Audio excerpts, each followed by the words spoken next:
Good evening, everyone. Welcome to the Nick and Joe Show.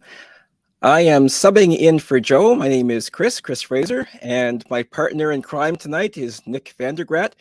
And Nick and I are ready to rock and roll and have a great show for you tonight with some interesting topics. Good evening, Nick. How are you doing? Oh, partner in crime is a really You just froze to on me, do. Nick. But we'll get into that later. I did post this on Facebook, so if you want to listen to it there, you can. You can go to my webpage. Uh, you'll find it there.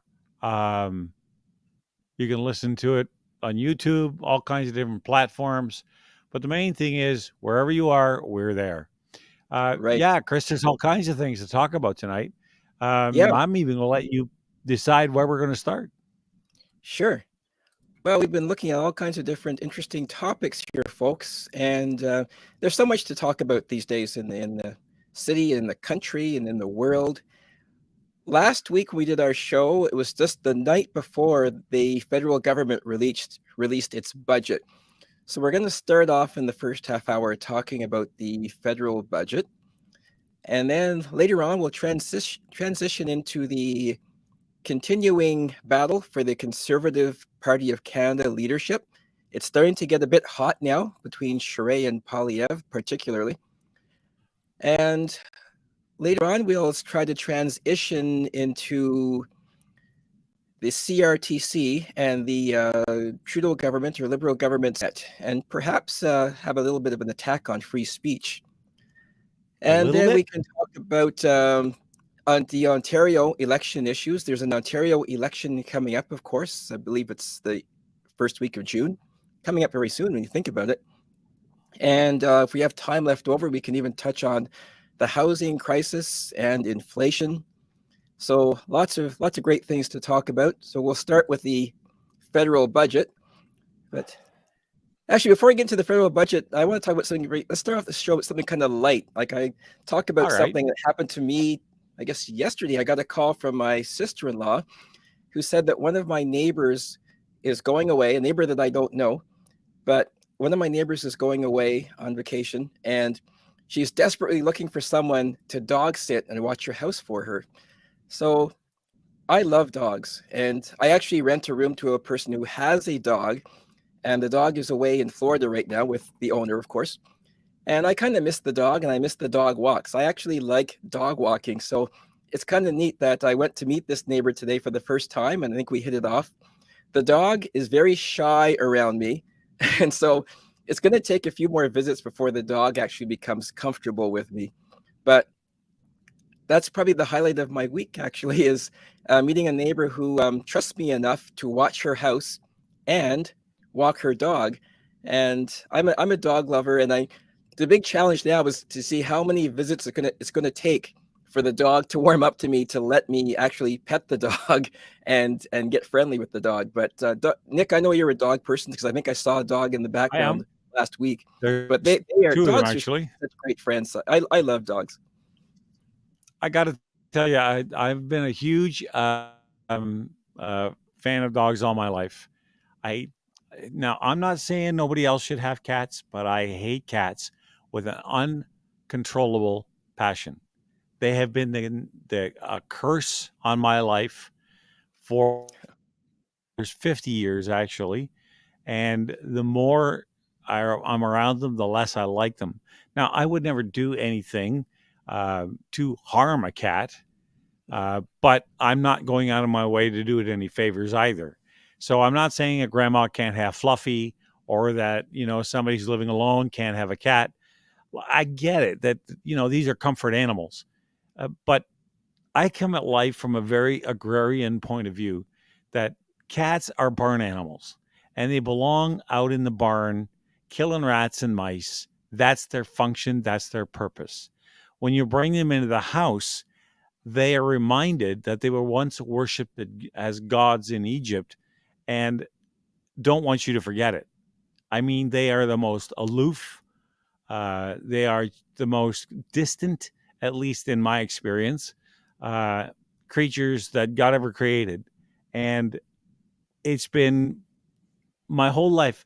As a matter of fact, I said to my wife when we were still living here on the farm, I said, okay, when this cat's gone, we are done with cats. No more cats. And I said, I've put up with them for 40 years. I don't like them. What really drives me crazy is when you're sitting at the breakfast table and a cat walks under your chair and brushes its tail along the backs of your knees. That, Right. oh man, does that irritate me. I know a lot of people like the feel.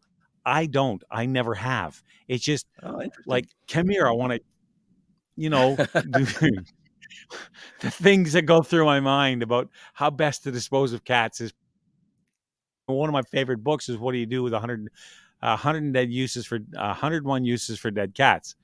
But Oh my I'm not goodness. against other people owning them. I just don't want them in. You want a Okay. cat? Go get a cat, but don't bring it here. So, Okay. make a long story short, we ended up with another cat.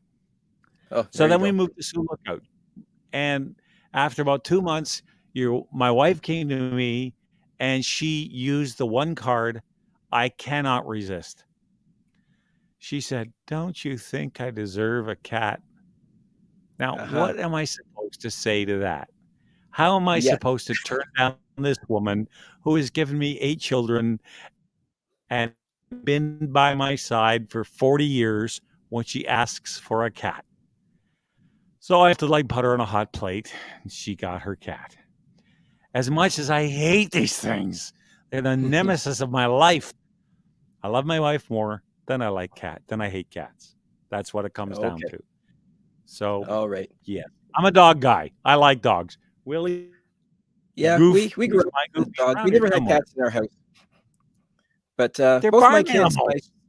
yeah, actually, my son and my daughter both have cats and dogs, and I love the interaction between the cats and the dogs. Especially my daughter's cat. Her dog is very, very hyper, and sometimes Oh, the really? dog will go over to the cat and just play with it and try to play with the cat, and the cat just swats at him. It's like, get out of here. And I just find that so funny, the interaction between the cats and dogs. It's so that could entertain me all night long. Well, I But will admit, one of the funniest animal things I've ever seen. And again, remember, I come from an agricultural background. Okay. I was raised on a farm, and my dad had a very agrarian sense. I adopted that because to me it made, yes, Christina's making a great comment in the chat room, by the way. She says dogs yeah, are a lot more interactive. Absolutely. Like if you go outside and you throw a stick for a cat, they look at you and say, "What?" But yeah, a dog, man, he doesn't care if you're a triple axe murderer. When you come home all over, he's happy to see you. He's bouncing around. At least my dog is. And that's right. they're they'll go with you. When I get on the tractor and I go off into the bush, Willie's right beside me. He's running along the ground. And what I have a ball with, he's as dumb as a rock. But I'll look at him and say, "Go get it, Willie. Go get it. Go get it." And he'll go tear it off in the bush with no idea what he's looking for. Oh, None. the cat just Now went this by. one, the one that He just knows you're walked talking behind about me. him. Go ahead. Well, you want to move No, I on was to just well, I was some just more serious subjects now, like the budget? yeah, yeah, okay. This is Willie, by the way. He's the guy I'm petting right now. And Okay, Finley, the dog behind me, is the ultimate classic lady. She is dignified. She is, how do I put it? She's very much the princess. Like she'll sit right. by the door with her paws crossed and her head tilted, Mm, waiting for you to come and open it and let her out. And right. she's exactly the opposite of my little buddy Willie here. And now that dog can run. I mean, when she lets loose, she can really run. But anyway, so yes, I'm Yeah, a much bigger dog person. And Christina's right, by the way. Christina, um, thank you for your comment. I appreciate it. yeah, I Um, like that comment too. she's absolutely right. They're a lot more interactive. I can get Willie to do things I could never get a cat to do, like go tearing off into the bush with no idea what he's chasing, just because I said so.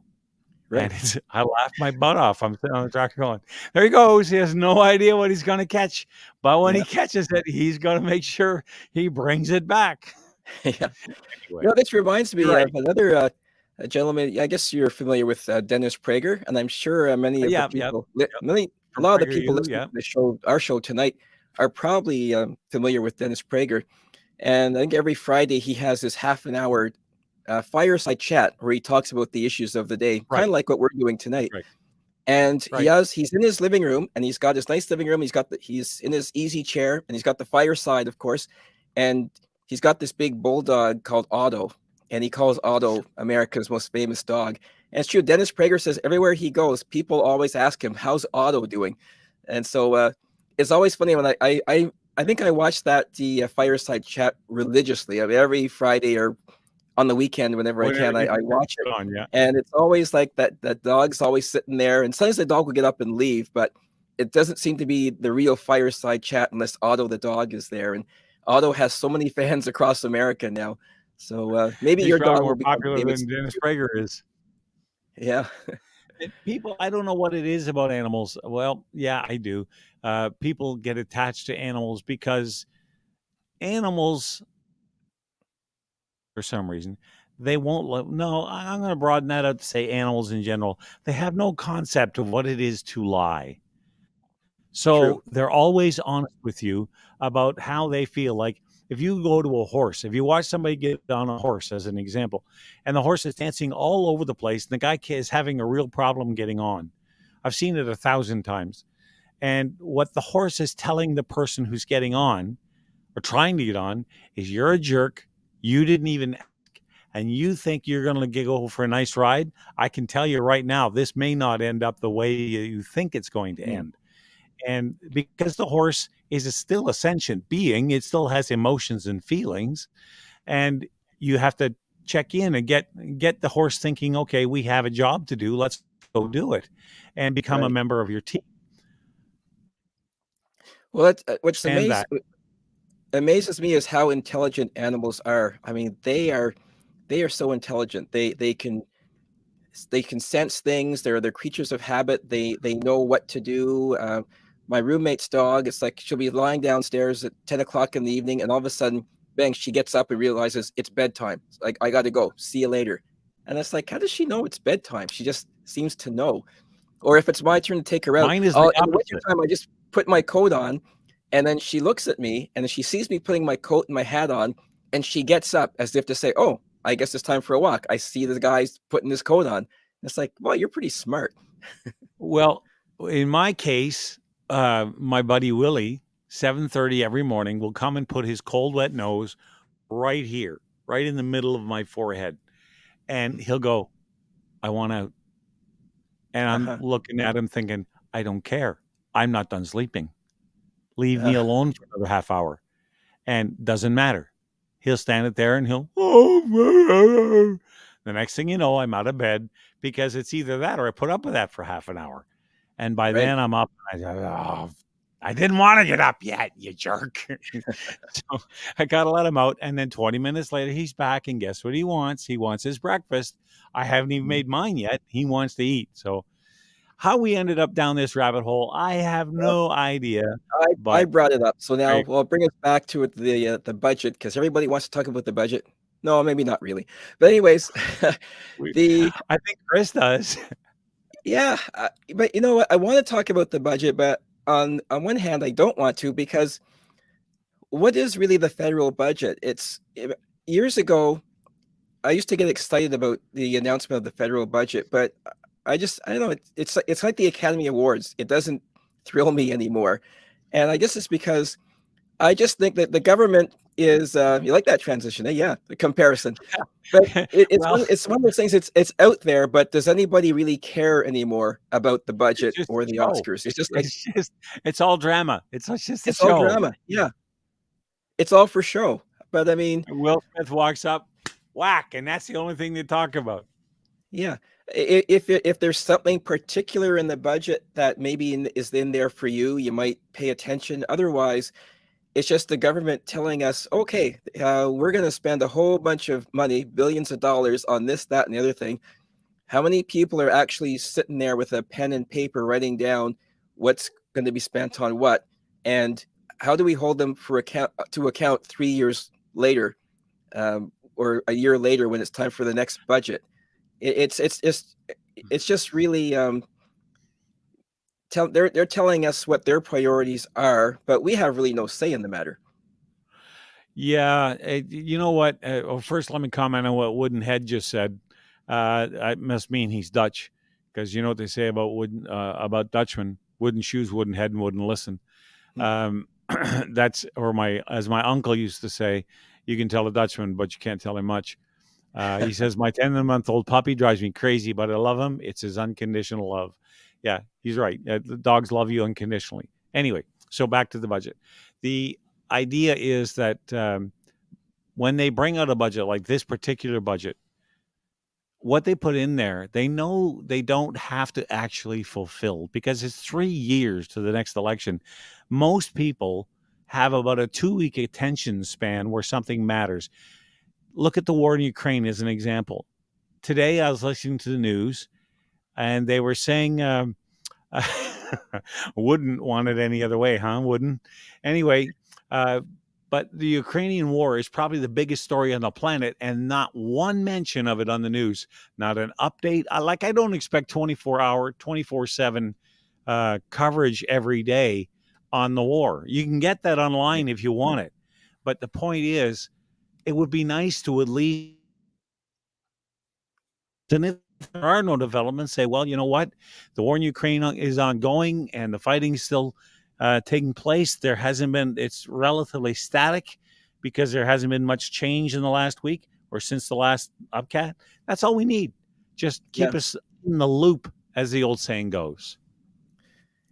Yeah, and it's I guess it's tough for the news agencies because they know that they need to present this to us, but at the same time, they're businesses that run on advertising, except for the CBC that doesn't need advertising.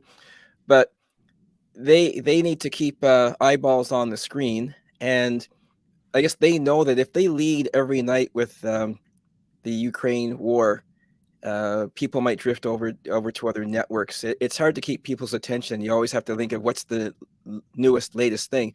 For example, This is where the attitude comes. This is where the attitude comes from. If it leads, it bleeds. If it bleeds, it leads. Well, how right, much bleeding is going on in Ukraine? I'd like to keep an eye on at least the mainstream media, the unofficial opposition to the government, which is, I think, its proper role, is to keep us informed on things we don't have time in our daily lives to keep informed up to speed. It takes a lot of energy to track what's going on the world stage by yourself. And the media is supposed to be able to do that for us. The problem is we can't trust them to tell us the truth. right.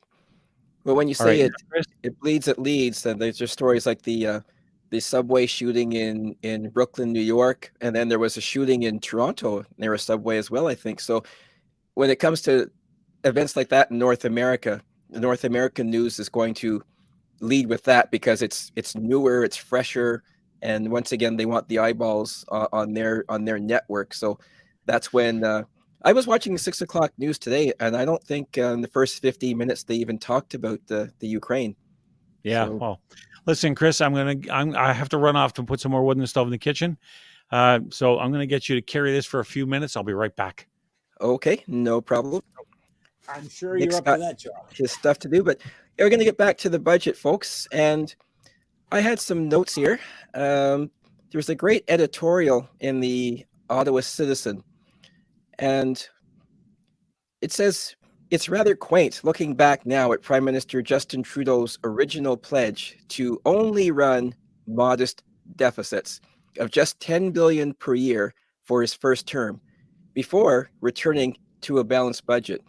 So I'm sure many of you remember that when Prime Minister Trudeau was first elected, it was just going to be modest but deficits. And I clearly remember Prime Minister Harper at the time in the debates chiding Justin Trudeau about that, saying, oh, yeah, he's just going to run tiny deficits. The editorial goes on to say that nobody faults the Liberals for spending big the past 2 years to support people with the lockdowns. Now, the 2020 deficit was a record 327.7 billion, followed by 113.8 billion. That's big money. The problem now is that they're having trouble digging out of that hole. This year's deficit is still 52.8 billion, and that's huge. And they claim it'll be whittled down to 8 billion by 2026. But we'll believe it once we see it, says the editorial. This budget doesn't really have much physical restraint in it at all. That's because it's a big spending budget. So I'm curious as to what you folks think about that. Are there things in the budget that you want to see? Was there anything that impressed you about the budget? Is there anything in there that you can say, okay, that I'm glad they're spending money on this. I'm glad that they're making this a priority. One of the things that they were talking about in the budget was a dental plan, and that's being pushed by the NDP government, the NDP, which is actually part of the government now, really, when you think about it. Now, I was wanting to investigate more about this, and I'd like to talk to some friends of mine, people who don't have dental plans. I spent many years in the federal government, so I do have a dental plan, and most people I know have a dental plan, but I'd like to get more information on how this dental plan is going to work and who it's going to be for. I think I do have one friend of mine. She's an elderly lady. She'll be 75 this year, and she spent a little bit of time in the workforce, but not a lot of time, and she's living on a small pension. And I remember her telling me one day that she does not have a dental plan. So when she goes to the dentist, it's really, it's a serious case. She really has to go. So she's not like someone like myself who goes to the dentist twice a year for a checkup and has 70 or 80% of it paid by insurance. So people in that situation, definitely, I don't have a problem with the government trying to fix them up with a dental plan. I'm just not sure how many Canadians are in that situation. I'd be curious to know. That's a Nick, good question. I have no answer to that. yeah. I mean, Nick, do you know people who don't have dental plans? Like, I mean, not to embarrass them, but Yeah, just sure. Look, dental. I've never understood this whole idea of medical care that excludes things like eyes and teeth. To me, I hate to say this because it sounds so new agey and holistic. Not that those are bad necessarily, but the bottom line is when you have if you think about the whole body, it includes your eyes and your teeth. right. So if you're going to have, why is that not included? That I've never understood. Not that I think that socialized medicine is a good way to go. I think if you had insurance companies that had to compete for your business, you get much better coverage for a lot less money than what the government brings us. Mm-hmm. And you can go down that rabbit hole. You want to talk about rabbit hole? Go down talking about discussing how to best fund healthcare, or should we not? Whether we should or should not. That's one argument. And then if whatever way you go from there, what do you do after that? But the point being, so if somebody doesn't have, let's say, dental care, okay, Right. that doesn't mean.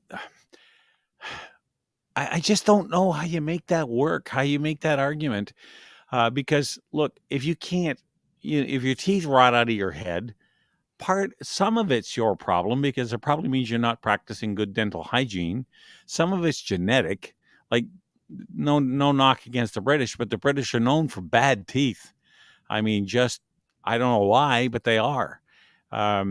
You look at other cultures, maybe it's the amount of sugar in the diet, like in some Polynesian countries, or in the Inuit population up in the high Arctic, very little dental decay because they don't have much sugar in their diet.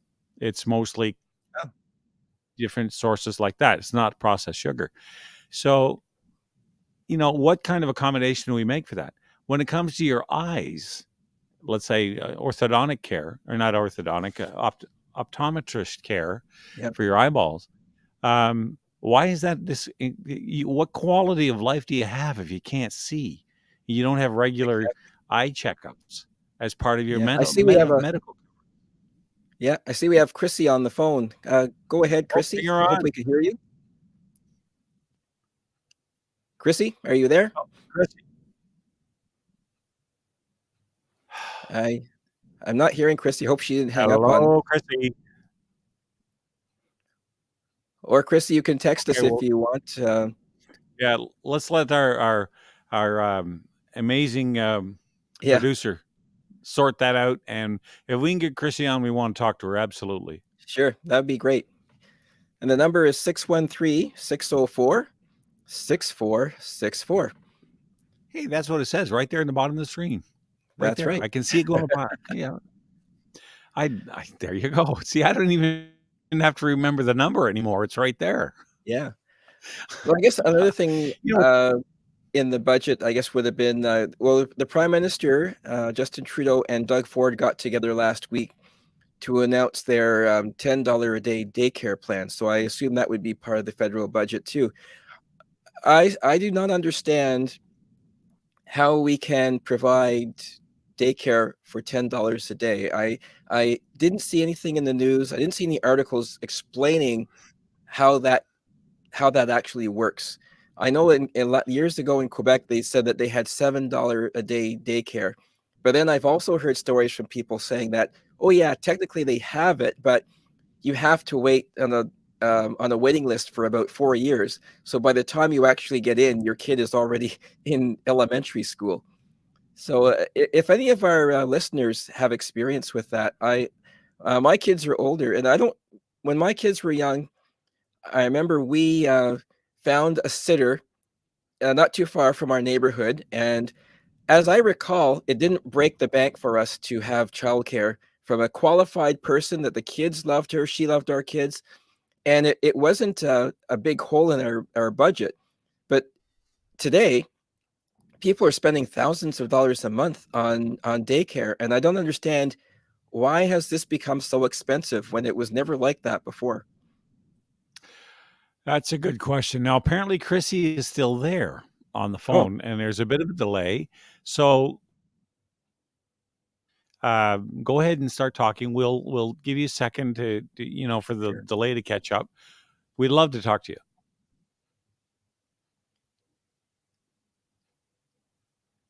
Yeah, not hearing Okay, you so yet.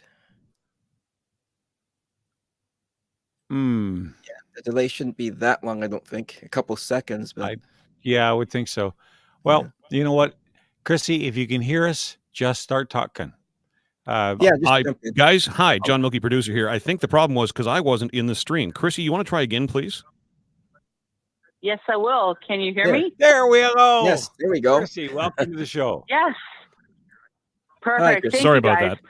For no problem. For my experience, I've been in healthcare for like 12 some odd years. I've been trying to get stuff done from the Ontario side, but there is such a contradiction with the Quebec side to bring things through, and that's what frustrates me.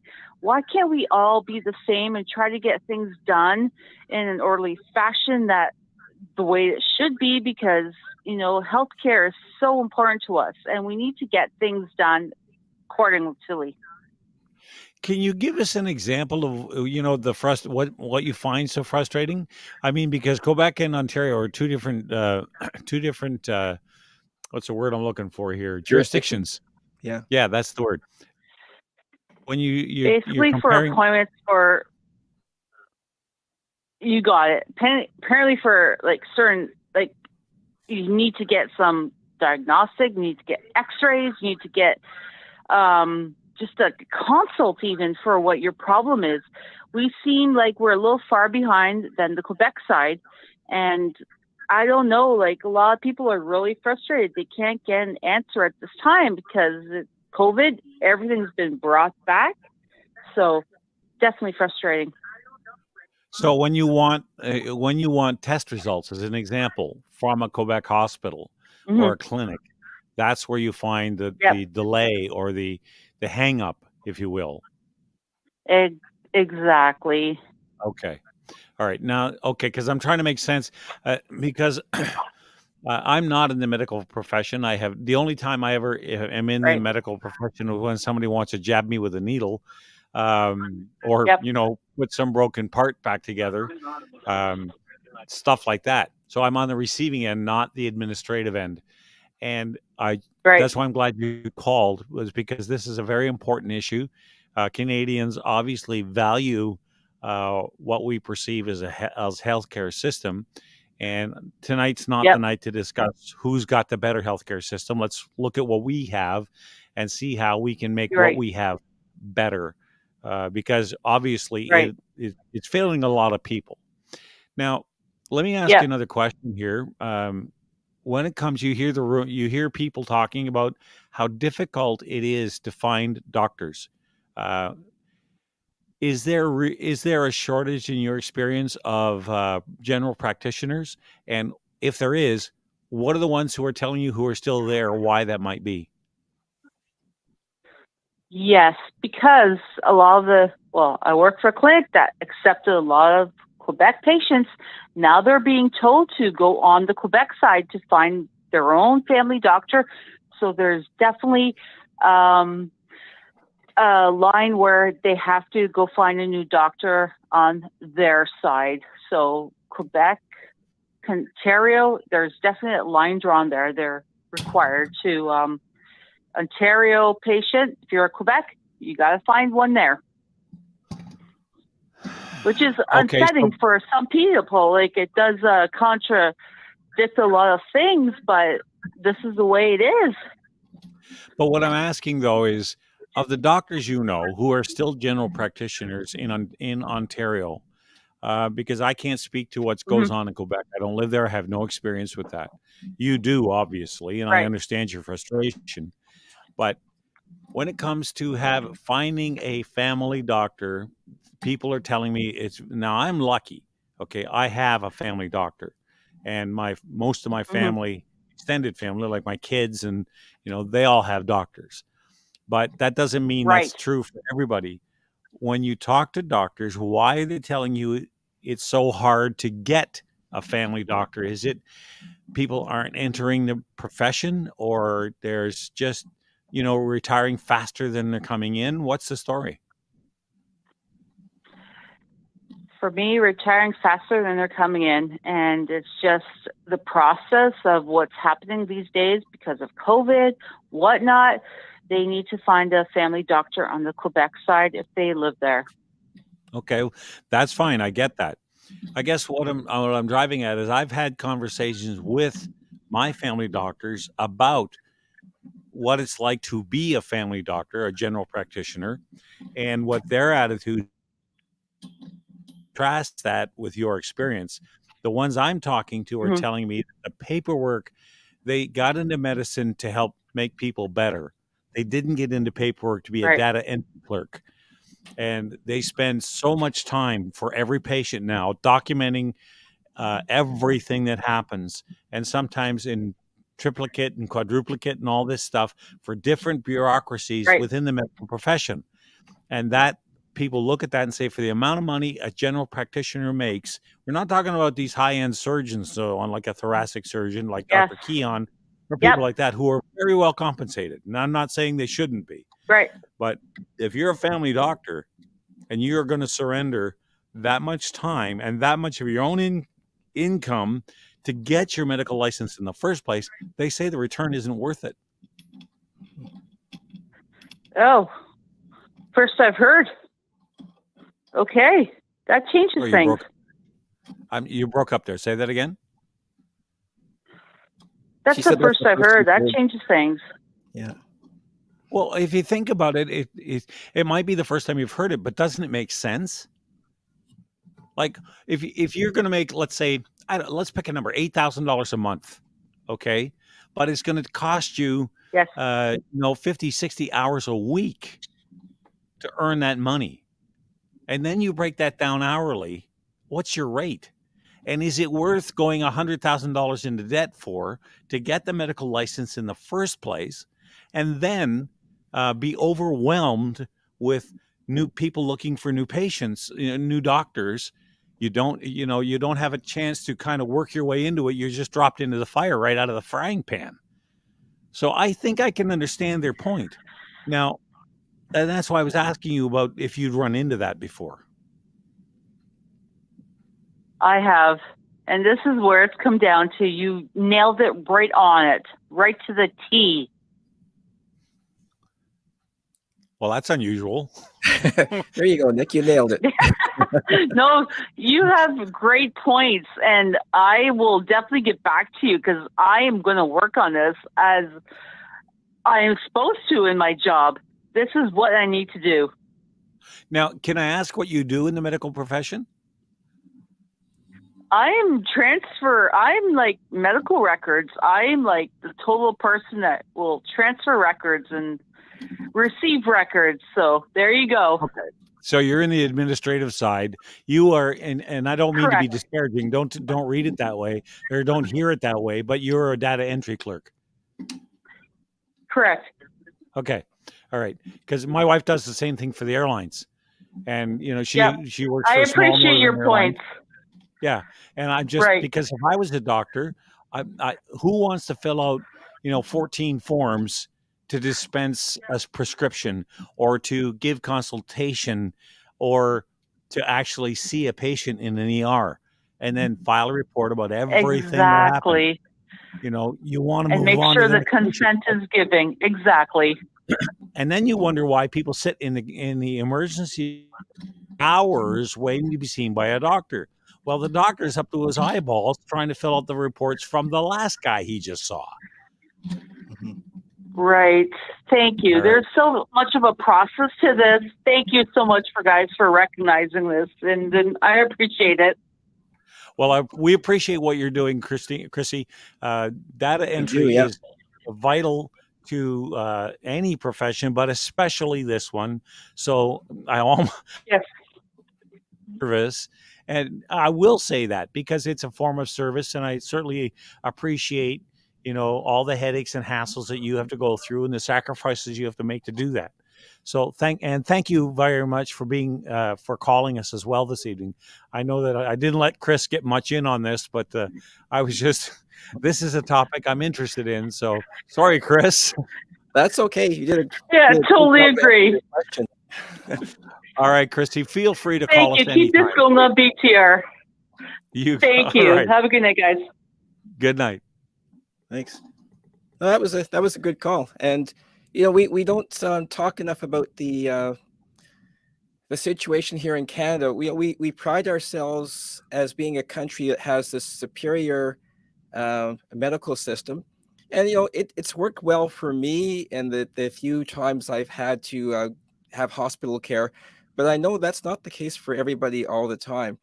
And as Canadians, we certainly shouldn't be afraid to have discussions about how we can improve our healthcare system. And it's not perfect, but it seems like every time you try to have a conversation about it, there's always somebody that says, well, you can't change the system. What do you want, an American style system? And it's like, please, like, stop with that argument. Like, it doesn't have to be an American style system. Although I do have friends who live in the States, and they don't complain that much about the American healthcare system. So it can't be that It's terrible. funny you mention that because a lot of people, especially people who cross the border regularly, we run into them. Given what we do for a living, my wife and I, you see a lot of people from different corners of the world. Almost no American that I've ever run into has said, "Oh man, my healthcare system sucks." It's always the outsiders looking in saying, "Yeah, but you can go bankrupt or broken leg." Well, yeah, if you don't have insurance, but 85% of the population does.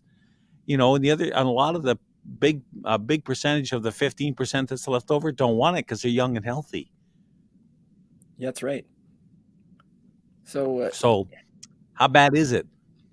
Yeah, as I remember, I did a show with you a few months ago. Back in, where are we now? I went down to Florida in last November, and a friend of mine, her mom turned 90 last year, and her mom was having some health problems. As you can imagine, when you get to be 90 years old, you're going to have health problems, obviously. And her mom went into a hospital I think it was late in January, a late weekend in January, and she went in on a Friday, and by the Monday she was back out, and she had a pacemaker installed, and she was back home fine, up and running. And I remember thinking, if that had been in Ontario, that wouldn't have happened, because back in Ontario at that time, they weren't even doing elective surgery. So here we are looking at the states saying, oh, their healthcare system is terrible. But during the pandemic, that 90-year-old lady was still able to go and get her pacemaker installed in just in a couple days, and be back home. So, and that was in Florida. And the state that people keep telling me, oh, everything's going crazy in Florida. It's just like, well, I know one person who was able to get her pacemaker done in a day. So I was watching a show, and I know a lot of people aren't going to like this, but I really begun to appreciate Fox News. They're not my only source of information. I still listen to all the others. But one of the things about them, and they're not perfect by any stretch, but Tucker Carlson was laying out statistics today about which states did well under the lockdown and which ones didn't. And one of the leading states that did really well and has the numbers of COVID deaths and infections and all that were much lower than the states that really clamped down hard was Florida. there you go. Like, you go to Florida right now and you wouldn't even know there's a pandemic. And I've said all along that the only reason we think there's a pandemic is because the media tells us, and we believe them. But we don't see hospitals overflowing. We don't see morgues. We don't see morgues, stuffed to the gills and a waiting list to get into a morgue. And that I'm making light of it, but that would be a terrible situation. Yes, We don't have to have multiple funerals at one time in order to keep up with the people who are dying. None of that's true. And yet in our past, that's been true. And I go back to the 1914 Spanish flu outbreak. You can go back to the case in the Middle Ages with Ebola or the Black Plague. And granted, technology's moved a long way since then. We have much more effective means of sanitation that keeps everybody healthy, clean water, the flushable toilets and things like that. The way that controlling of rodents and things like that spread the bubonic plague came with the lice that rats carried. All these things we now control so that they're not a problem anymore. But they killed up to a quarter of the world's population of the known world at the time. Those were real pandemics. Look at the Ebola outbreak in Africa. Okay, that's a real serious health issue. This would never approach anywhere near that level, and yet everybody was walking around terrified. And one of the things, I know this is not on their list, but one of the things that I've really enjoyed since the mask mandate has been put away, dealt with here in Ontario, is how much lighter a mood people are in. They're smiling, they're going out for dinner, they're going out for breakfast or lunch. You can see the smile on their face.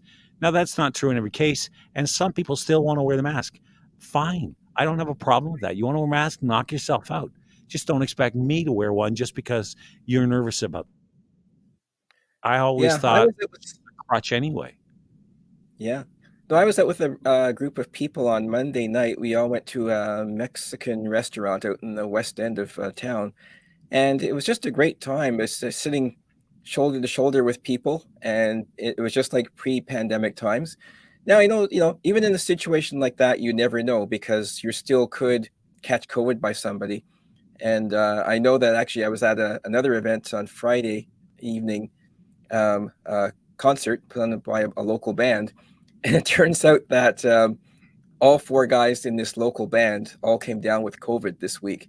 Now, none of them is in the hospital; like they're okay, but I thought, wow, it's like the wife of one of the band members called me today, and she says, oh, all four guys in the band got sick, and some of the friends who were in the audience as well. So you never know. You never know what's going to happen when you're out there. But even when they do get sick, okay, look, sooner or later, all of us get sick at some point. So let's say for the sake of this argument, they actually got COVID. How many are in the hospital? How many need intensive care? How many are in ventilators? Right. Like, okay, so they've got a cough and a fever. Well, welcome to planet Earth. That happens. This is the whole point about over the last 2 years, and I didn't want to go down this, and we'll move back to what we're supposed to be talking about here in a second. But it's just the attitude of people when you walk down the street today is vastly different than it was 6 months ago, when everybody was living in fear, and some people still are, and that's okay. But when you try to fan that fear through artificial means by telling us things are far worse than they really are, and that I go back to the Ukraine situation. We don't know what's going on. We have no way of knowing what's going on. We'll know in 10 years when they write the history, but right now we have no idea. But the problem is we need to know now in order to decide who and how much who to support and by how much. Are we willing to send Canadian men and women overseas, put boots lives in Ukraine? People think Ukraine's a great democracy. It's nothing but. It's a lot of things, but it's not that. Yeah, It's unfortunately, that's true. It's not the great yeah, democracy. it's not. Now, you support Ukraine because Ukraine didn't invade Russia. Russia invaded Ukraine, and Right. they have a right to defend themselves. So, of course, the Russians in this case are the baddies. However, to come back to this neck of the woods, people need honest information. And one of the things, if you really want to be a leader, if you want people to trust you, the first number one rule is to listen to what their concerns are and then tell them the truth.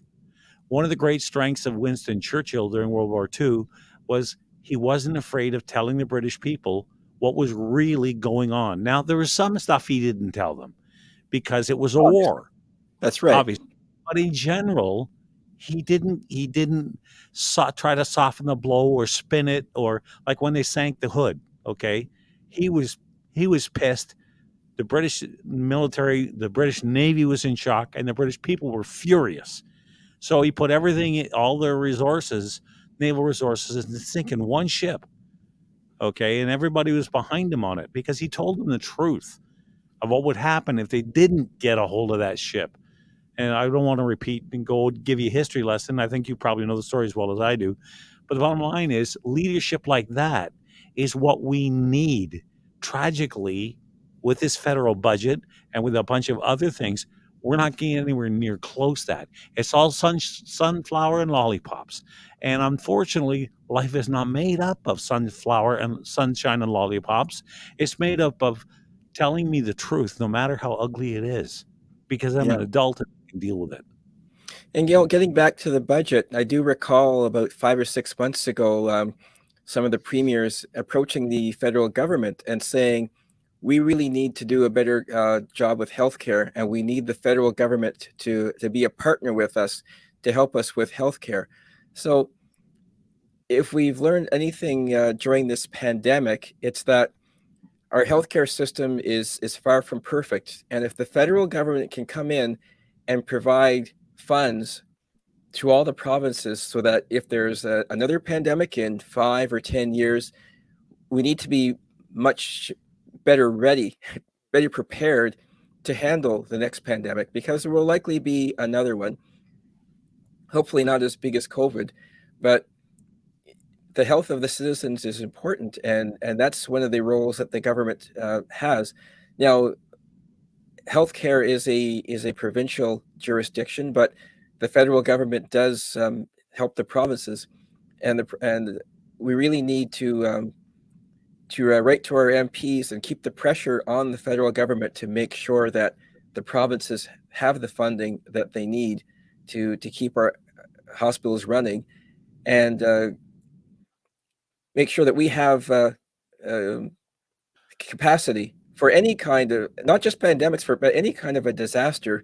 Heaven forbid another incident like a 9/11 would happen here in Canada, but you never know.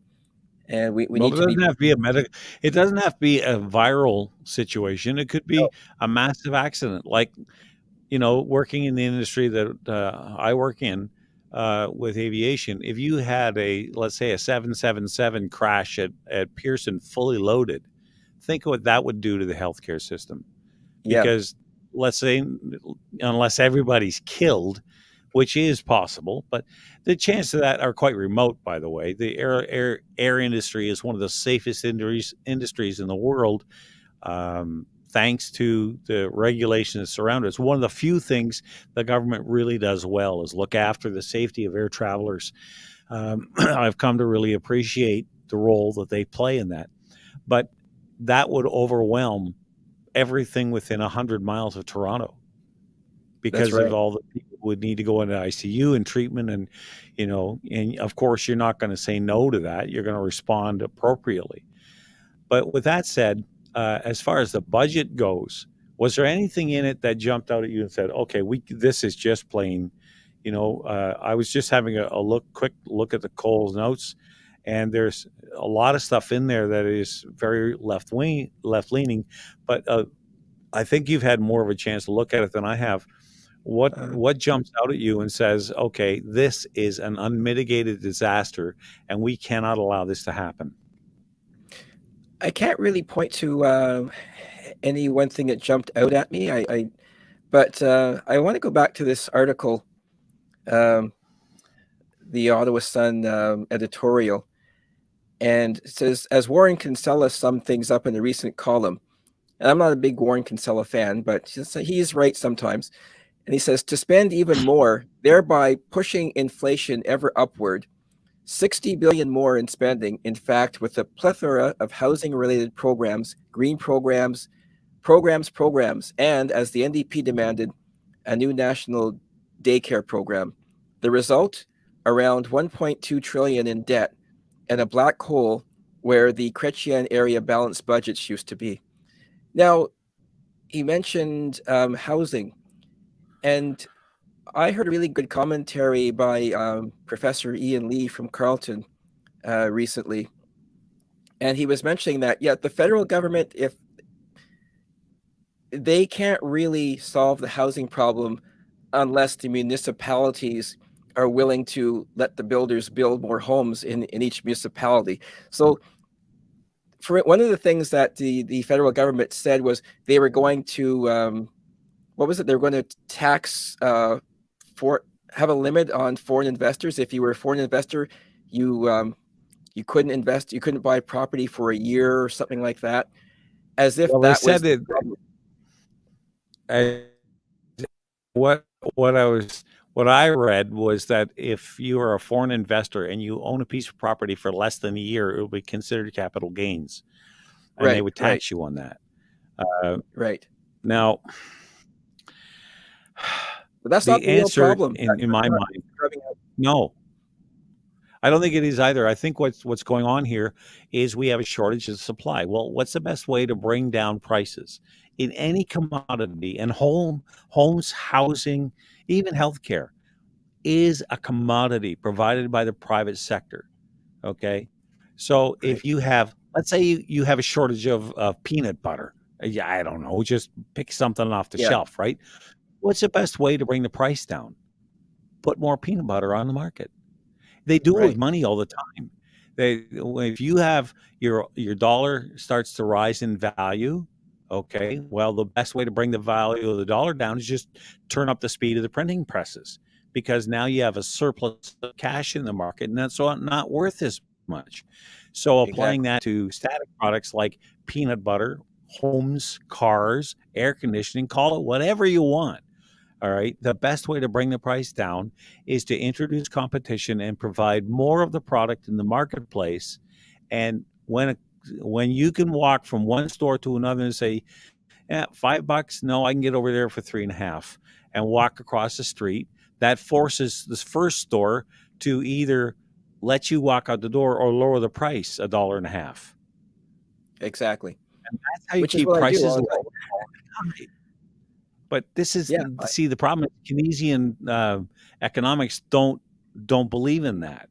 They just think just keep cranking out the money, man. And if everybody has money, we're going to be laughing. Well, no, because that drives inflation. And now we have the Bank of Canada by a half a point because these guys don't raise the interest points by 4 or 5 points at a time. It's a very tiny tweak. It's like a and see what effect that has. And they've given it the biggest tweak they've given it in years by a half a point. And we'll Right. see what that means. But you're not doing anything to deal with the problems that come with that place. For one thing, you have to get the price of energy down. The best way to do that, there's two ways, is to produce more fuel and drive the world price of oil down and cut the taxes on it. Right. You know who Ray Kroc was? Who was who? Ray Kroc. Oh, he was the founder of McDonald's. Exactly. You're cutting out on me a bit. Your screen's freezing every 5 seconds. Okay, well, Ray Kroc and his was about how to make money. He said, I would rather have 0.1% of the profit of 1 million hamburgers than I would have the profit of 100% of the sale of one. Which one makes you more money? And if they applied that sentiment, that logic to taxes, okay, so your tax rate is low, but there's a lot more money in the economy to tax. Right. You'd make a lot more money. You would be able to do things you couldn't even dream possible under a progressive tax system. Instead of punishing people who are, you should be rewarding them for their success and encouraging other people to become. Because when someone has, let's pick a movie star. I don't care which one you want to pick. Okay, let's say Tom Skerritt. He goes out and he buys a Tom Cruise. I don't know what his politics are, but whatever. I was thinking of the guy who played Quigley Down Under and Magnum. To tell you the truth, that's who I had in my mind. What's his name? Anyway, let's say Tom Selleck. Tom Selleck. Tom Selleck. There you go. Not Tom Skerritt. Anyway, Tom Selleck goes out and he buys a 150-foot luxury yacht. A lot of people go, "Oh, what a waste! What? Really? You think so? Let's talk about this. How much did it cost to buy the yacht? $150, $150 million. Okay, so he paid taxes on the sale of that yacht at $150 million. Right. How much did you pay on your car? Okay, so who paid more taxes for transportation? And now that's not his only means of transportation, but can be used as floating home. Blah blah blah. Okay, so how many staff does he have to have on the boat? Probably 5 or 6 to run a boat that size. You need somebody to run the engines. You need a cook. You need, your upper deck crew. You need navigator or captain. All this stuff because you're not going to take it from Morocco to the Barbados. You need a crew to get it over there. Exactly. And you're going to fly over on your either private corporate jet or first class business on a jumbo jet. So that generates even more money for taxes. So by the time you get done breaking it down, because now that's just after the thing is built, what about the process of building it? How much spin-off economic activity was spun off just building the thing? Oh, tremendous. I mean, you've got marine architects. You've got people who produce the engines, people who produce the wastewater treatment systems. You've got the people who put in the hardware and the beds and the bar and all this stuff. All these people are artisans and make a lot of money on Tom Selleck's 150-foot yacht. Yeah. And that's only one yacht. So why are you beating up on him? Because he's paying a lot more in taxes than you'll ever make in your lifetime in income. Yeah. He's the reason you have a tax base in the first place. And we still have politicians like Jagmeet Singh who are saying, yeah, but we have to make the rich pay their fair share. It's like, really? Well, you know what I'd like to ask him? I'd like to ask him how much is fair. Yeah, really. because he's not a poor man either. No, he's not. He's not a poor man at all. He drives a pretty fancy car. Last He I wears saw, pretty he was fancy driving clothes. a Porsche. Yeah, So, I mean, is it just everybody who's rich except you? yeah, And Justin Trudeau, is he not really wealthy? exactly. So Exactly. define wealthy. And so you're saying then, by extension, that you're not paying your fair share, That's what they're saying. Mr. They're pointing the Singh. finger at themselves. Yeah, really. When you really get down to it, the problem is we're way over time. I just looked at the clock, Yeah, and it's time we for are. us to take our top of the hour break. You bet. Okay. Last hour. All right. You're right. So, all right. So we'll take a break. We'll come back with Chris and on the Nick and Joe show, folks, right after this.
Hey, we're back.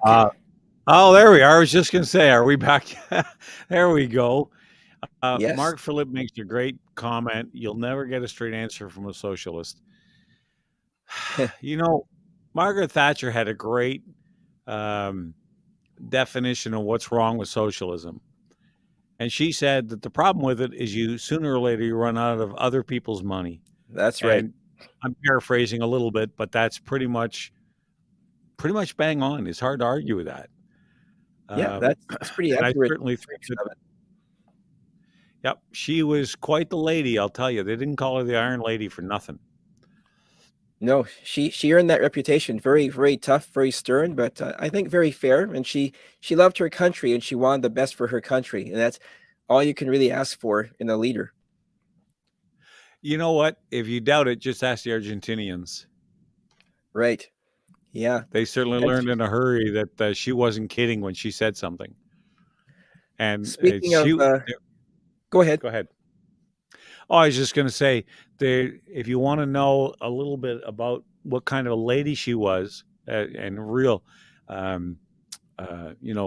tough as nails kind of personality, you need to understand that she played a very significant role in the fall of the Berlin Wall and the ending of communism as we know it in Russia.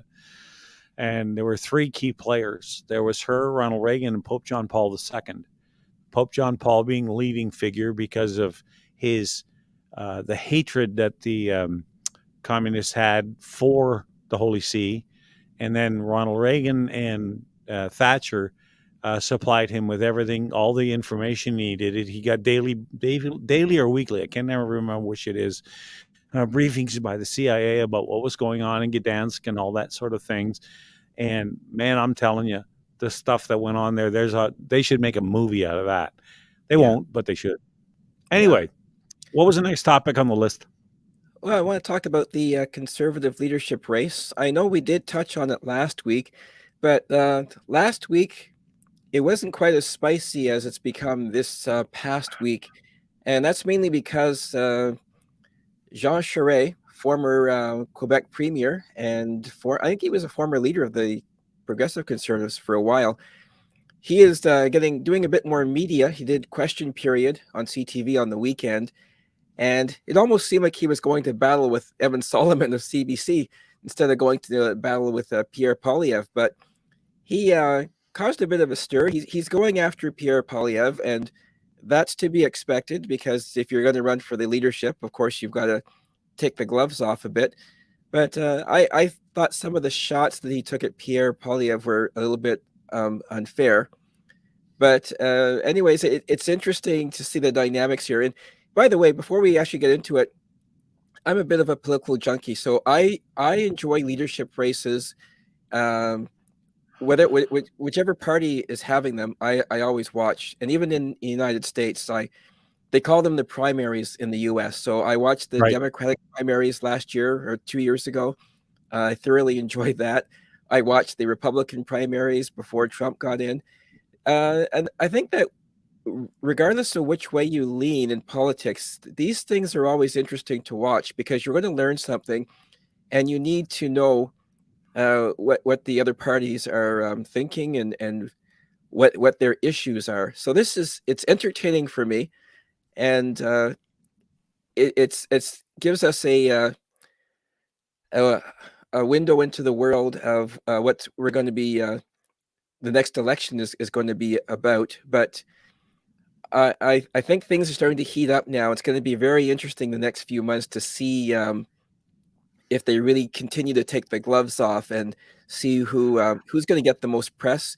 We certainly, when it comes to social media, Pierre Poilievre is knocking it out of the park with his social media. He's very good on Facebook and Twitter, and I don't know if he's in Instagram or not, but he gets a lot of social media, way more than the others. And the crowds that he is getting are incredible. I think he had like 5,000 the other day in Calgary. Sure, it's conservative territory, but still 5,000 people at any political rally for any candidate is really incredible. Considering how jaded people are about politics right now, that's really remarkable. I think that speaking of Jean Charest, I think a lot of people, there is a certain amount of support for him, but I don't think people have forgotten that he really is just a liberal in a conservative tie. And he's no different than O'Toole from that perspective. I don't know that he'd have many policies that are different than what O'Toole brought us. Uh, he's not an Andrew Scheer. Andrew Scheer was just too nice a guy for the job.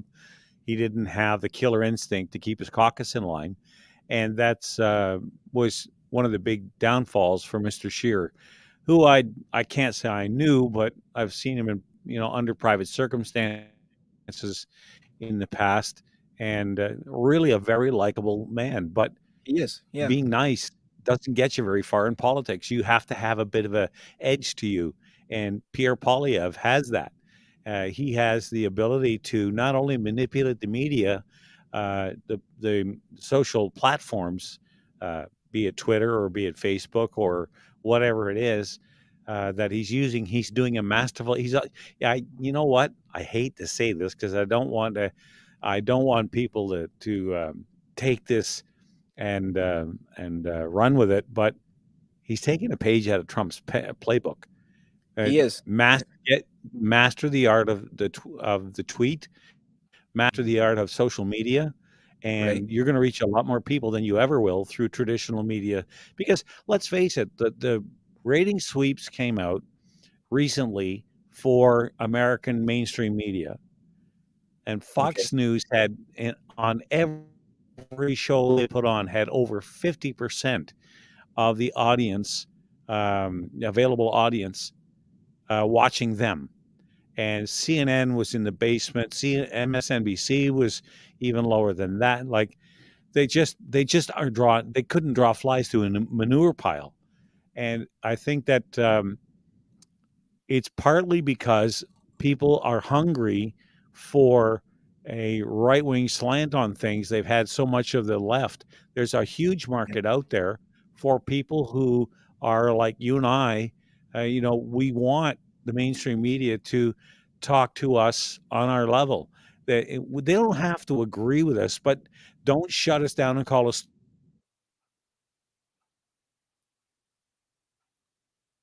Oh, you paint froze all again on me. conservatives as evil. And that any person with a brain in their head knows that isn't true. I mean, we don't all eat babies and we don't kill kittens. So even I don't do that, which is saying something. Yeah. But so yeah, Pierre Poilievre has managed to capture some of that magic that swept Trump to power and will probably carry him back. Like I know a lot of people, especially in Canada, don't like Trump. And there's a lot of stuff about Trump I don't like either. I would rather drop his cell phone through a shredder and tell him to stop tweeting. But Right. you know what? That's who he is. And the one thing he is genuine. And He that is very. drives people nuts. Yeah. So we'll see. Let's hope that Pierre Poilievre can pick the good out of that and put it to work here in Canada. And if he doesn't get it done, then I vote for DeSantis, the governor of Florida. Yeah. He's an amazing governor, and he Sure he is. stands up to the opposition. Boy, they can't knock him down. But Pierre Poilievre, I think he's learned, and I've always said conservatives here in Canada have to learn from other conservatives around the world, particularly in the U.S. And when you look at the way Trump, the phrase that was used in the primaries when the Republicans were having their primaries, they say that the media would say that Trump sucked the oxygen out of the room, meaning like he was the candidate that everybody wanted to hear, everybody was listening to, and there was like Trump and all the rest. And Pierre Poilievre has the advantage, first of all, of somebody who's been in Parliament for about 17 years, I believe. So he's learned a lot. He understands the issues, and he knows how to keep his speeches simple, keep the message clear, speak to issues that people are dealing with right now. And after 2 years of the pandemic, we are now in a very difficult financial situation. Millennials, even people who are older than millennials, are having pocketbook issues. And Pierre Poilievre has honed in on that. He knows that a lot of people out there are worried about balancing their own budget. So he spends a lot of time in his speeches talking to those issues. And folks out there, if you haven't actually listened to a Pierre Poilievre speech recently, go on YouTube and listen to his speeches. They usually run about 20-25 minutes for the full speeches he's been doing lately at rallies. And wow, that guy, he doesn't use a teleprompter. I was at an event last week and he was not using a teleprompter. And that's really hard to do. It's one thing to speak off of a teleprompter. It's another to walk onto a stage, especially when you're in the round and hitting all these issues one by one in a 20-minute speech. That's not easy to do. And he was doing one speech recently in Kelowna, BC, and somebody in the crowd was heckling him. And wow, I thought that Poilievre did an excellent job of handling the heckler. Now, at first, you could hear the voice in the background, and Poilievre sort of ignored the person and just kept on going. At one point, the heckling was getting so loud that he had no choice but to address the heckler. And I think he turned around and he said something. I can't remember what the line was, but it was perfect. And he handled the heckler so well. I thought, that's what I want in the prime minister, somebody who can actually try to throw him off course during the middle of a speech. He addresses the heckler and then he turns right back and gets right back to his last point and has the crowd in the palm of his hand. It was amazing to watch. Do you know what that tells me? That tells me two things. First of all, he is on Instagram. Thank you to our producer for finding that out for us. Yes. Okay. Mr. Melky dug that up for us. So I want to give him a bit of a nod.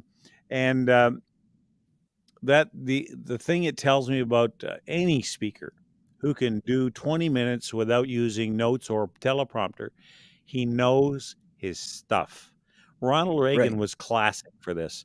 He would go on and he would enter into a debate, and he would have, first of all, he'd have devastating one-liners, like the famous one about, listen, I understand the age issue, and I will not let age be an issue with my young opponent, and just turned it on its head, and people thought it was hilarious. And there's times in an election where you can see the moment when somebody gets elected. For Reagan, that was it. And when he told that person in I think he was out in California campaigning, somebody was blasting him from the back, and he turned to me and said, "Just shut up." He was tired. He'd been campaigning across the country, and the crowd roared because the guy was obviously just being an ass, and Reagan put him in his place. So he was able to communicate in a way that went over the head of the media. I think Pierre, in his own way, has taken pages out of some of these people. I don't know if he even realizes it. Like I'm not going to put him on the level of Churchill or anybody like that, but he has, in his own way, found his niche. And he's very, very good at being a bulldog, staying on top of an issue and demanding an answer until it's clear that they will not answer it. So then he'll answer the question. He does that in the House of Commons all the time. Right. And I think that people they want somebody who isn't afraid to go after those who are obfuscating and insist on an answer. Now, what'll happen, what will be the real test of his character is, let's assume that he goes forward and he actually gets elected as prime minister. Will he be as forthcoming and as blunt as prime minister as he? And that only time will tell us. But if he can do that, he will be prime minister for a very long time. Yeah, and I think that he served in the Harper cabinet. I think he was a cabinet minister under Harper, I believe. Or if he wasn't a cabinet minister, he was a secretary to a cabinet minister. But I think he learned a lot. I mean, how can you not work under someone like Stephen Harper and not learn a thing or two about how to handle the opposition, how to handle the media, how to handle your own colleagues, um, and how to talk to people. He's had that learning curve as a young person in his 20s, first getting elected. So that experience serves him well. Now, Jean Charest, you can say, is an experienced politician too. The problem, though, one of the problems with Charest is that he really hasn't been on the federal scene for so many years. I mean, being a premier gives you a lot of leadership experience, but where has he been for the last few years? If Jean Charest really cares that much about the country, why didn't he run for the conservative leadership back when Scheer was running or back when O'Toole was running? So he had opportunities back then and he didn't take it. And all of a sudden he's jumping in now as a 63-year-old. 63 isn't ancient, but still, I think that if there was a window of opportunity, he should have taken it right after Harper stepped down. I think now he's just too late to the party. I think that the other thing about Charest is that he does not come off as genuine. He spent too long leading a Liberal Party. People haven't forgotten that. I certainly haven't. And that in a lot of ways, the policies he puts forward, the things he talks about, come from a liberal background, from a liberal mindset. And we've had enough of red Tories. I think a lot of people are fed up with it. I think they want a clear and clean alternative. This is why, first of all, I don't want to see a coronation. Like I'm extolling the virtues of Pierre because he's the leading candidate, and there's a lot of things about him I like, but he's not the only horse in the race. No. And we're talking about Charest. I don't think he's genuine. I don't think he's an opportunist. He sees an opportunity to get his, raise his profile, even if he doesn't win. More people are going to be talking about him tomorrow than they were yesterday, simply Right. because of some of the things he's going after Pierre Poilievre, and Pierre Poilievre is responding in kind. People do that. Like if you smile at somebody, they'll smile back. If you shake their hand, they'll shake yours. If you hit them upside the head with a 2x4, don't be surprised if they do the same thing to you. So, they respond the way you interact with them. And that's just human nature. So it's not surprising to me that Pierre would do that. But Charest is, he doesn't strike me as genuine. I don't think he wants to be a leader of the opposition. I think he wants to be prime minister so he can put that on his resume. And that's Right. a lousy reason to want to be prime minister. But the other guy that was Roman Baber. And the reason I like him, even though most people haven't heard of him yet, is because he understands this whole fight in a way that most people haven't even articulated yet. And I heard him give a speech, I'll say Central Ontario, maybe it was Guelph, I don't know. I can't remember. He was in a bar hall. There was about 150 or 200 people there. And he stood in front of them and said, what we're really fighting, I'm not fighting against Jean Charest. I'm not fighting against Pierre Poilievre. Fighting against any of the other candidates. I'm fighting Marxism. I'm fighting against, this whole mentality that has infected the Canadian psyche through our universities and through the different media outlets where these university students, a lot of them find work after J school and political science, and they'll go to J school, then they become journalists, and they carry with them this Marxist attitude, and it's reflected in the pieces they do. And I think the fact that he's identified the root cause of what really is wrong in Canada, he's nailed it. And if he can think that clearly about that issue, what else can he do? So I'm not willing to write him off. I certainly want to see more from him. I'd like to see him get more public exposure. And if people think like I do that, okay, because let's face it, it isn't just him. You've got Peter Jordanson that's pointing out that this is a Marxist mentality that we have. There's not just one or two people. A lot of people are pointing this out. So if he can articulate that and explain it in a way that the average person understands, he's going to go a long way. Yeah. And I first became aware of who Roman Baber was a year or two ago. He was a Ontario PC MPP, and he had the boldness to step up and say to Premier Doug Ford very respectfully that the COVID protocols that the Ontario government were going by, he was questioning the methodology, I guess, the Ontario government was using for dealing with the pandemic.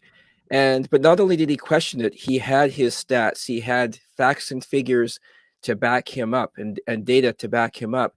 And even with that data, the premier was not very impressed, and so he was pushed out of the Conservative caucus, unfortunately.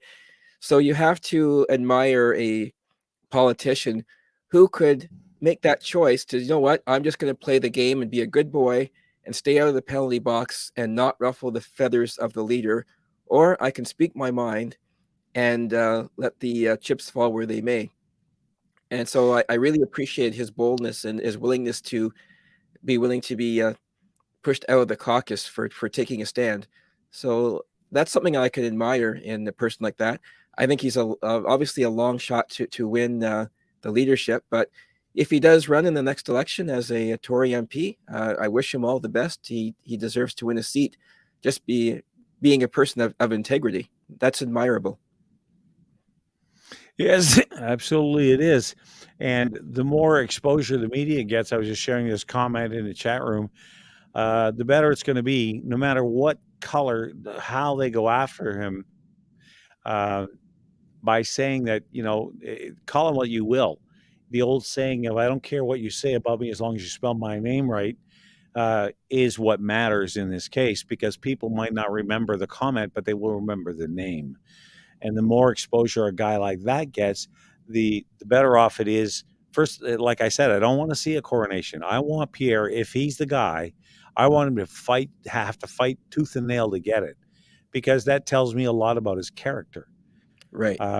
So if he has to go up against any as the contest moves forward, and yes, it's going to be ugly, because there's not much you can do in the world of politics. Like, being nice doesn't get you anywhere. Afterwards, you can kiss and make up and rebuild burnt bridges and things like that. And I think the best thing you can do if you're a winner, but you've had to fight tooth and nail to get there, is to turn to your opponent who gave you the hardest time and say, there's a place for you in my government. And Right. I need you in this particular portfolio, so that when we do form government, I know I can count on you to do your best, because you certainly did your best against me. And I appreciate that. So you recognize skill and talent when you see it, and you reward it. You don't punish it, which is a mistake that both Aaron O'Toole and Andrew Scheer made. They would take the people who came closest to beating them and throw them out in the hallway, which is a big mistake. I can't understand that kind of strategy. It makes no sense to me, but he chose to do that, and both Scheer and O'Toole paid the price for that. So, Nick, what are we doing? Are we stopping for a break, or are we going right through to the top of the hour? What do you want to do?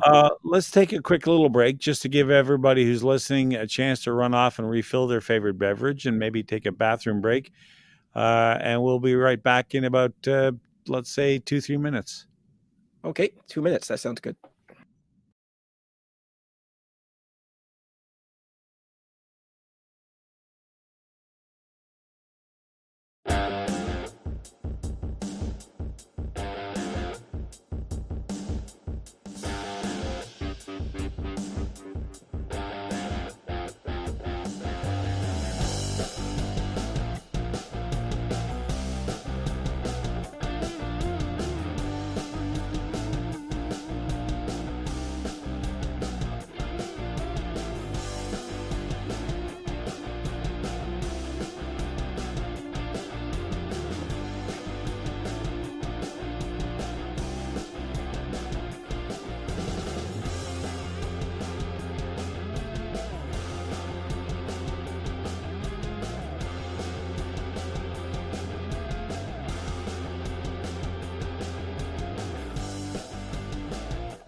And we are back for We the last are. half hour of the show.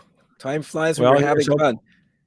Oh man, you know what? It is flying tonight too, and I Yeah, hope everybody gets a chance to refill their glass for whatever they want, for whatever they want to put in it. Because it's, I'll tell you what, this is thirsty work. it is. Yes. Uh, Mark yeah, Phillip Mark has Phillips a says charade as a you're joke. He going to says, do.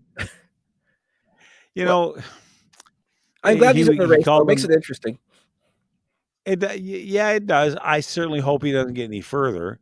But what here's the problem is that I think he's right. I think he's just somebody who's been tossed into the race as a red herring, to try to distract from some of the other candidates. Jean Charest, everybody, a lot of people remember the name, but they don't remember why. And he was the leader of the Liberal Party. I think it was in Quebec. Was he not premier of Quebec for a while? He was the premier of Quebec. Yeah, and Anyway, the point is, he was a liberal, but then again, if you want to have influence in Quebec, especially at that time, he's premier. That's the only federalist, voice in Quebec at the time, and I think he was premier during the last referendum. I think well, so. Craig says he was there for 9 years. 9 years. I didn't realize it was that long. Like 9 years. Neither I did didn't. I. Wow. But you know But what? he'll say that he was a liberal, but that's as conservative as you can be in Quebec because there is no conservative party of Quebec. I think there is now. They're starting one, but it didn't exist when he was premier. So, um, I'll give him a pass on that. Say, okay, if you wanted to be a premier of Quebec, I can forgive him for that. That's not, I don't think that should disqualify him for being a Well, bona if you fide look at candidate. But if he did if bring you in look like at the carbon tax though, so he gets nailed well, every time the carbon tax comes up. isn't it also he brought in the cap and trade with Yes, California? Okay, yes, he did. so Yeah, this is not something conservatives do. And it's why I say that he's a conservative in name only. The policies, because if he'll do it in Quebec, what if he's prime minister, which is what the leader of the federal opposition, the Queen's opposition is a prime minister in waiting, a government in waiting, right? Um, if he'll do that as the premier of a province, what's saying he won't do it on a much larger scale across the country, exactly. which would be terrible. Like this whole carbon nonsense has been continued. Doug Ford is involved in it. Um, Premier of Alberta, John Kenney, is buying into it. There's nobody out there. No, of the major conservative leaders are standing up and trying to tell Canadians the truth that this whole thing about carbon is a lie, and that we don't need to go down this road, and making the case and spelling it out about why it's wrong and why it's damaging. Yeah, Carbon carbon capturing technology is about the dumbest idea I've ever heard. You're taking and saying it's a good thing. No, I'm sorry, it's not, because I like trees. I like ferns. I like plants. There's a relationship between human beings and plants, and that is we feed them, they feed us. And I don't have any problem. Um, he was all, yeah, you're right, Craig, registry guy. Um, oh, so yeah, there's a bunch of stuff about him that just, I'm sorry, disqualify him in my mind at least for being a real conservative when it comes to, because last I checked, and my number might not be right, but and I'll be corrected on this, but I think we still spend on the gun registry, which I thought was long gone, $8 me too. million a year. Is that right? Now for what? Yeah. Nobody I know is registering any firearm they buy. What's the point of a law?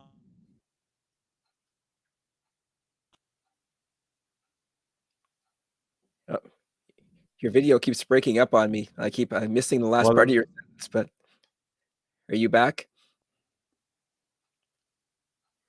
you still Okay. there? Yeah, I can hear you now. Okay. I just said that, and now I took a pause. That's your chance to jump in. Okay. I hope maybe it's my internet. I'm on Wi-Fi here, and maybe my internet is not as solid as it should be.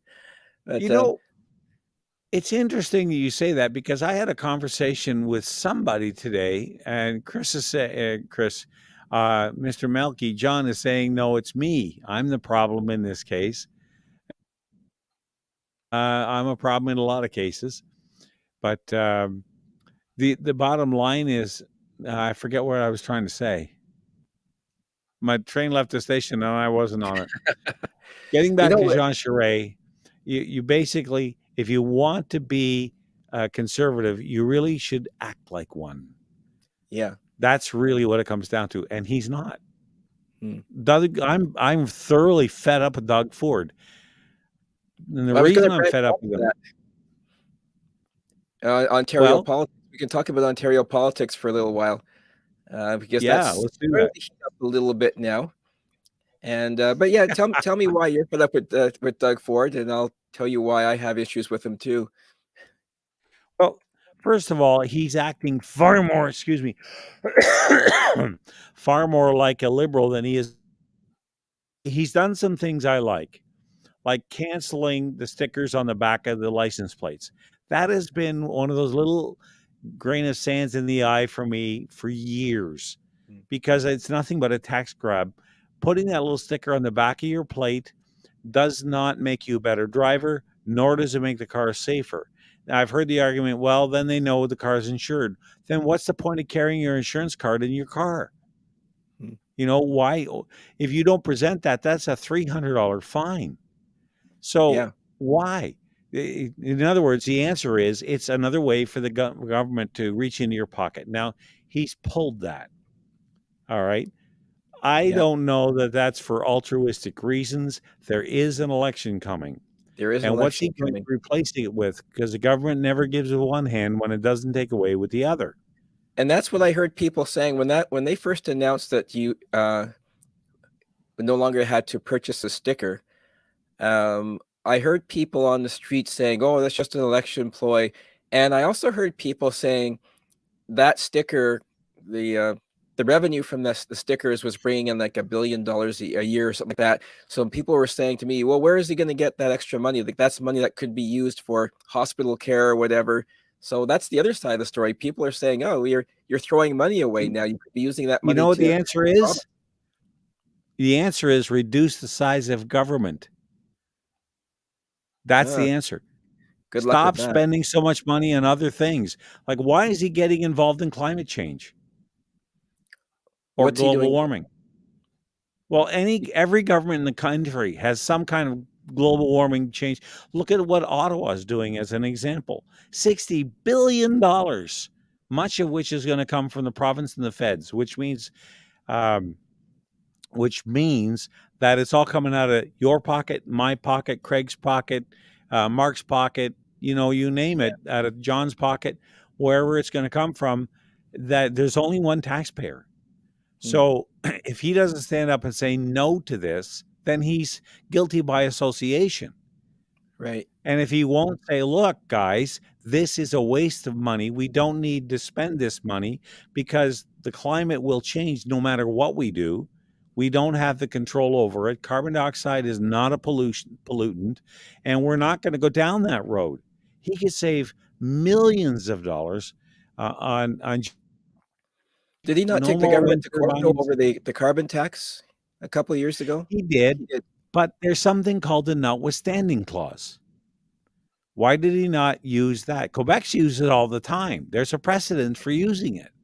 Hmm. So when a Supreme Court makes a dumb decision, you can pull the trigger and say, that we're not going to do it anyway.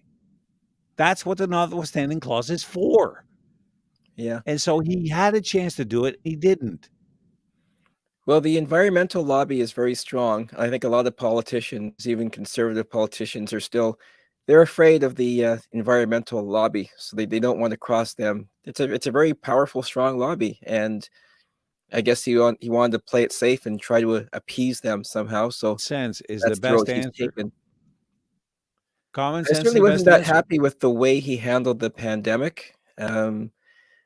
I I got really annoyed a few years well in 2020 when they started to loosen some of the restrictions in the summer of 2020, and so people went to the park because they were allowed to go to the park. And then he says, "Oh, there's a bunch of yahoos out there in the park," and he's like, "What are you calling your constituents yahoos for? I mean, people go out to a park, they want to enjoy the sun, they want to have some fresh air, and he's putting these people down, and that really turned me off. It's like, Yeah, I did. Well, there's something else he did too recently where it's another bone before an election. Oh, I know what it was, cutting gas taxes. okay, But they don't come into effect till July 1st. till July, yeah, Well, yeah, well, guess what? Election. So in other words, if you want the gas tax, elect me because I'm the only one that's going to give it to you. right, Okay. Um, hold it. If it was a good idea, if it's going to be a good idea then, why is it not a good idea now? Do you think we're going to forget that you cut the gas taxes now when it wasn't politically expedient for you to do so because you cared more about the people of this province than you do about your election chances? right, Come on. The bottom line is do it because it's the right thing to do, not because it's going to get you reelected. yeah, People need to remember this is public service, not public service. I was so furious because look, I own a half-ton Dodge pickup truck, and where I live up in Sioux Lookout, you got to have one.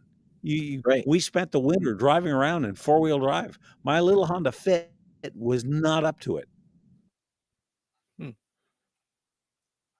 But the bottom again, you go back to that and say if gas, because gas up there is about $1.75. So let's say he lowers it by 11 cents. Okay. It's yeah, not much per liter, but that's a huge, if it's costing me $200 to fill it now, okay, because it's a big tank. right, If that saves me 30, $40, holy smokes, that's a big savings over the run of a year. So right, go ahead and do it now. I will say yeah, thank you. I won't bow down and kiss around you. Why? A better chance of getting my vote come election day than you do waiting until after because I'm smart enough to know this is nothing but a ploy. yeah. If you're gonna do it as the ploy, though, why not do it just before the election? Like, why not do it, say, at the beginning of June, just a week or so before the election? Make sure it's really fresh in people's minds. Well, I think it speaks to his attitude and not just him, but politicians in general. They think people are stupid and they think that they got no memory. And in many cases, they're not necessarily wrong. Look at how many times Trudeau's gotten away with things because people have short memories. But if you were to move it, as you said, before the election, they'll remember that. Sure, yeah, They will definitely remember that because all he has to do is say, hey, remember when I cut the gas taxes? yeah, I did that before the election. So you could benefit from it right away. You didn't have to elect me to get that. I right. did it because it was the right thing to do. You could make hay out of that political months. Oh, for sure. And that would go against what the Tories like used to do all the time, is like shoot themselves in the foot in Ontario just before the election. John Tory did that, and Tim Hudak. They're notorious for shooting themselves in the foot with bad policies just before the on the eve of the election and blowing it. So uh, They have a I'm habit not of I'm not a big Ford fan, but then the alternative is not too promising either. So the polls are looking like another Tory majority, but you never know. It's you never know what can happen in politics, and he although still has a lot of campaigning to do. when you look at the landscape, the political landscape in Ontario, who else are you going to vote for if not him? You certainly don't want the NDP. The Liberals are a minivan party. Um, just it's almost again. I hate this because he's taking us for granted. He's saying that if I throw him a couple of bones, they'll vote for me and I'll win again. Hmm. The sad part is he's probably right. What Yeah, and one bothers of the me reasons he'll probably win again is too, because it seems to be like in Ontario, we normally have a conservative premier whenever there's a liberal federal leader, and it kind of balances things out that way. So supposed it's to. looking that will be the case most likely. I don't know if people do that strategically or if it's just a coincidence, but it seems to be the trend over the last 10, 20, 30 years. Well, there's a lot of fringe parties out there right now on the conservative side who are trying to claim the socially the hard. I don't want to say the hard right, but the right side of the spectrum. That's true. Whether they'll be Jim Carahelios comes to mind. He's got the new blue party or something along that line, and he doesn't stand a chance of forming a next government. But people are beginning to look at other alternatives because the mainline parties, the NDP, the Liberals, and the Tories, are pretty much offering the same diet. They just dyed the food a different color. Yeah. And Derek Sloan as well. Derek Sloan is at the Ontario Party, and this is a pretty bizarre election when you think about it. We have basically 3 right of center parties in Ontario vying for that right of center vote, which is going to be. I wonder if there's going to be some serious vote splitting in some ridings. Probably not most, but there might be a few ridings where those 2 smaller right-wing parties might take enough votes away from the Conservatives to tip the scales for either a Liberal or NDP candidate. Yeah, I could see that happening in some places. In a couple of ridings, maybe, but I don't think it'll be enough to actually change the outcome. What it might do is send a message, and that message is don't take us for granted, because the next time you might not be so lucky. We'll be better funded, we'll be better organized, we'll have better quality candidates. So you also have on the federal level the PPC party, which is the yes, Mark's mentioning that. That's a good point. I saw his comment. That's the Maxime Bernier party, right? That's right. That's Max's party. The problem with that particular party isn't so much that they don't stand for things that are worthwhile. It's all about Max. And I don't know what his ground game is like. In other words, because to get elected, and Joseph, this is where I really miss having Joseph on the show. Nothing personal, Chris, but because he's so plugged into politics, he'll tell you that for somebody to even elect one candidate is a major accomplishment for a new party, because it takes so much groundwork. You have to have a lot of boots on the ground. You have to have riding associations. You have to have delegates. You have to have policy conventions, decide what your platform is, all this stuff, and charisma by itself. And Max has lots of that. There's no doubt about it. But at the same time, that's not enough. Giving great stump speeches has its place, but it's not going to win you an election. I don't know that a stump speech or a series of them has won anybody an election in history. There's always more to it than that. That's kind of like a major. That's an ingredient, but it's not even the dropping literature for you, knocking on doors. How much airtime do you get with the media? How many places can you be and shake hands or kiss babies? All that stuff. That's what gets you elected. You have to convince people that you're honest and sincere and you care about them and you're willing to listen. Yeah, and you just hit on something interesting, because when you mentioned that the 2 right-wing parties, the Ontario Party and the New Blue Party, might send a message to the provincial Tories, that's what the PPC did in the last federal election.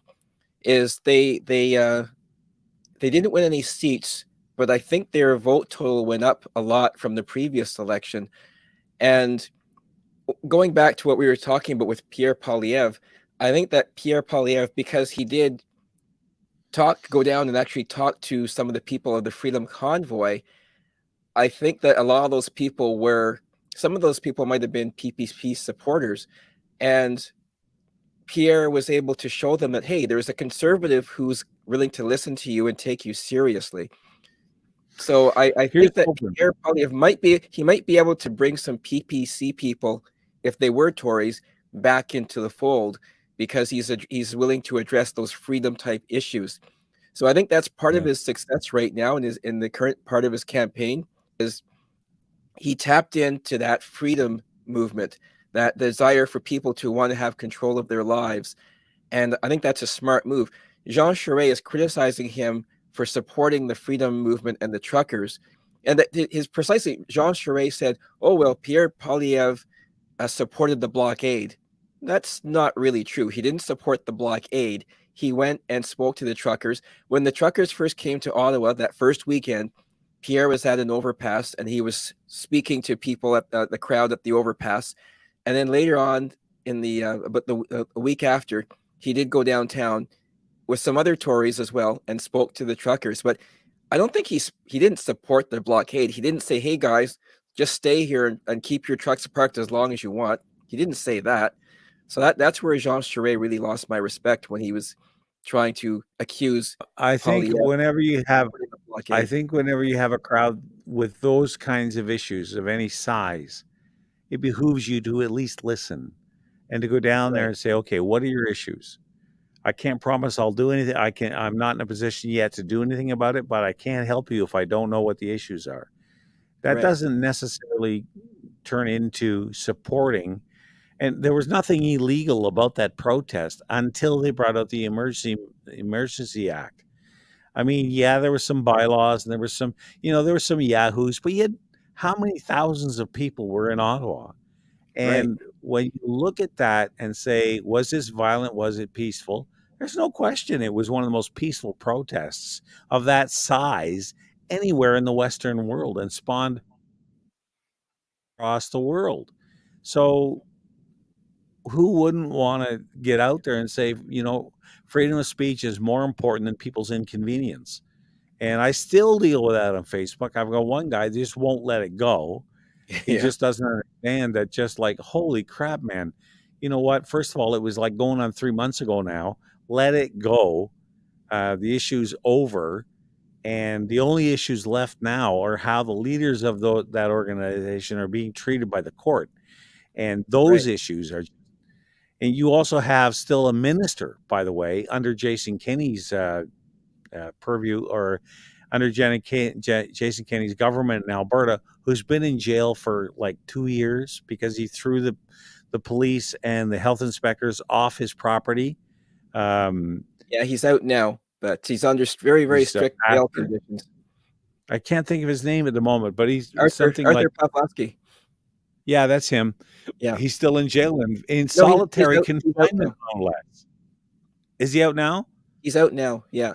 But he has very, very strict restrictions, so he can't. There's a lot of things he can't do and say. He has to be a good boy, or else they'll throw him back in the slammer. He is a good boy. That's the point. That's what I don't like about him. Craig made a great comment. Oh, come on. These bouncy castles were way out of line. No government will put up with those.